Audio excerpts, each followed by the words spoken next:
Wagwan, comment ça va la communauté internet? C'est Yes Indeed pour l'art du trading et on se retrouve cette semaine pour faire le biais de la semaine 49. On entame enfin le mois de décembre 2025, le dernier mois de l'année, et il va être assez décisif pour savoir comment on va clôturer l'année 2025 qui a été folle.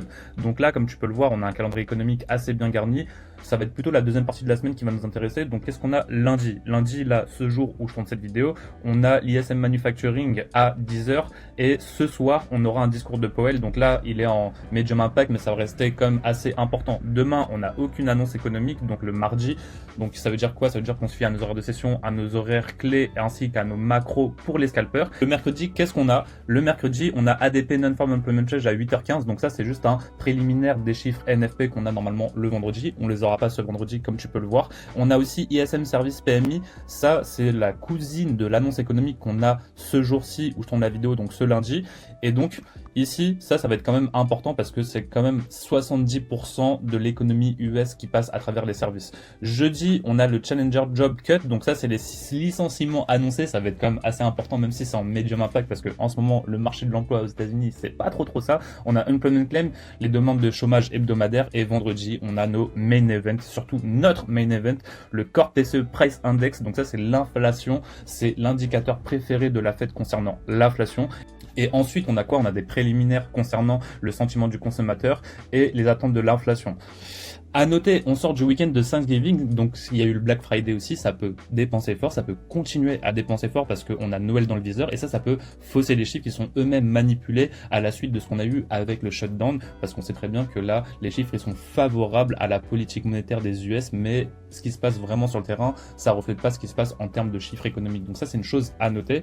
On attaque décembre, donc c'est la période où le marché il peut faire son Christmas Rally, donc c'est vraiment des mouvements haussiers de fin d'année pour bien finir, bien clôturer l'année. Ça arrive souvent, donc on n'est pas à l'abri de ça non plus. Mais surtout, ce qu'il faut bien garder en tête cette semaine, qu'est-ce que c'est que la semaine prochaine, donc la deuxième semaine du mois de décembre 2025, on aura la décision de la Fed concernant les taux d'intérêt. Est-ce que l'argent va coûter plus cher, moins cher? Est-ce qu'on va refinancer, etc., etc. Et donc forcément, tout ça, ça va avoir un impact sur toutes les classes d'actifs majeurs. Donc là, cette semaine, la moindre donnée peut influencer la décision de Jérôme Powell qui dira est-ce qu'on monte les taux, est-ce qu'on descend les taux d'intérêt sur le dollar américain. Donc ça, faut bien le garder en tête. Et maintenant qu'on a bien ça en tête, on va pouvoir comprendre la narrative du marché et savoir à quoi s'attendre sur le price action cette semaine. Allez, c'est parti. Donc à l'heure où je tourne cette vidéo, le marché il est déjà ouvert. On a le SP500 sur la gauche, on a le Nasdaq sur la droite, on est en Monthly. Une bougie vaut un mois code couleur rouge.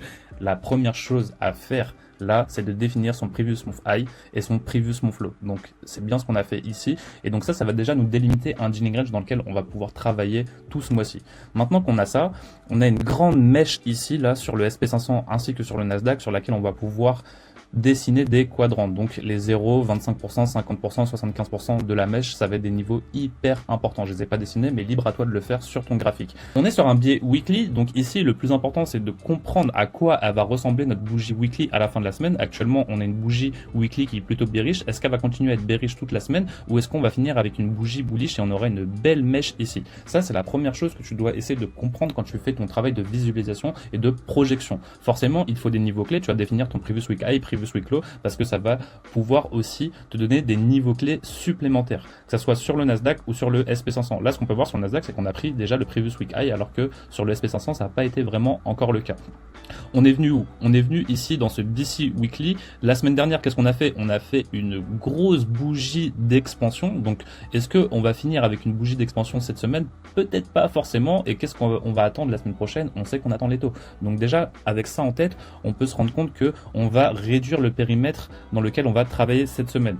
Donc forcément, moi ici, ce qui va m'intéresser, c'est plutôt ce qui va se passer sur le Nasdaq. Donc qu'est-ce qu'on a sur le Nasdaq ici? On a le previous week high qui a été pris comme je te l'ai dit juste avant, et on a cette bougie ici, notre order block. Donc ici, c'est ce qui pourrait délimiter un haut de semaine, pourquoi pas. Mais si on s'attend à une semaine haussière comme je m'attends cette semaine à avoir, eh ben, on va d'abord déjà manipuler à la baisse pour monter. Donc c'est exactement ce qu'on est en train de faire actuellement.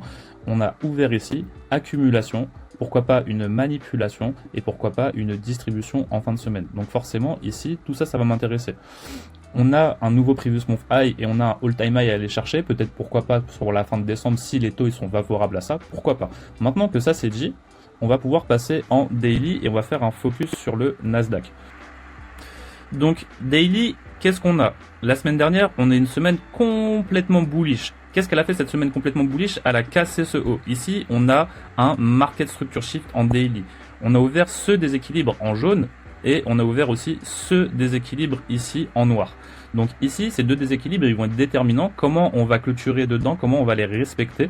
Ici, je m'attends à venir dans ce déséquilibre, c'est BC en daily, et pourquoi pas marquer un bas de semaine ici.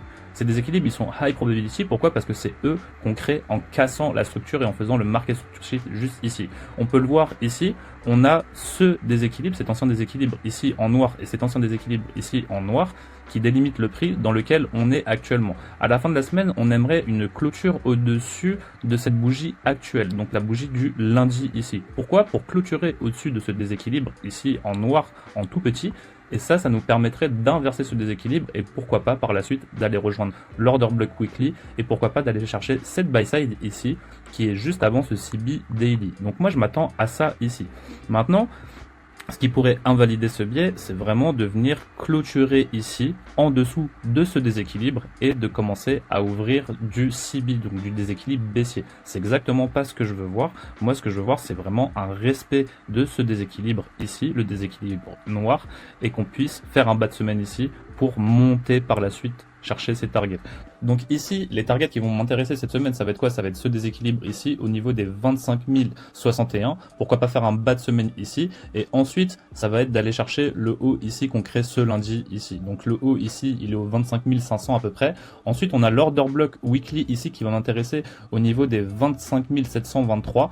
Et pourquoi pas ici, cette buy side aussi au niveau des 25 835. Et enfin, on a le déséquilibre daily, ce CB noir ici, au niveau des 25 880 et son plus haut, c'est les 26 012. Donc tous ces niveaux-là que je viens d'annoncer, c'est les niveaux où je vais attendre de voir des réactions. C'est là où je vais chercher mes setups ou c'est là où je vais aller me payer cette semaine. Donc ça, c'est les niveaux clés qui m'intéressent cette semaine. Donc maintenant, si on passe en 1 heure et on est toujours actuellement en Electronic Hours, on peut voir que on a des RTH gap que je t'ai dessiné ici. Il y en a au-dessus du prix qui correspondent au niveau que je t'ai cité juste avant et on en a aussi en dessous du prix. Donc en dessous du prix, le seul RTH gap qui m'intéresse, c'est celui-ci, celui qu'on a créé mardi dernier. Maintenant, pour les voir, comment tu vas faire? Tu vas passer en trading régulier, donc les regular trading hours, et ici tu peux voir que on a ce RTH gap qu'on a créé ici. Donc je m'attends à clôturer ce RTH gap pour faire un bas de semaine ici en confluence avec les déséquilibres daily jaune et noir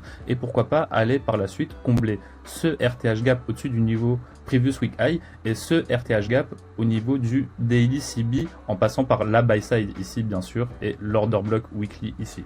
Donc voilà pourquoi ici j'ai décidé d'annoter ces niveaux actuellement et je m'attends du coup à une semaine qui va nous faire un sell to buy. On a bien ouvert ici. Pourquoi pas un sell comme ceci. To buy par la suite. Donc ça, c'est ce que je m'attends à avoir ici cette semaine.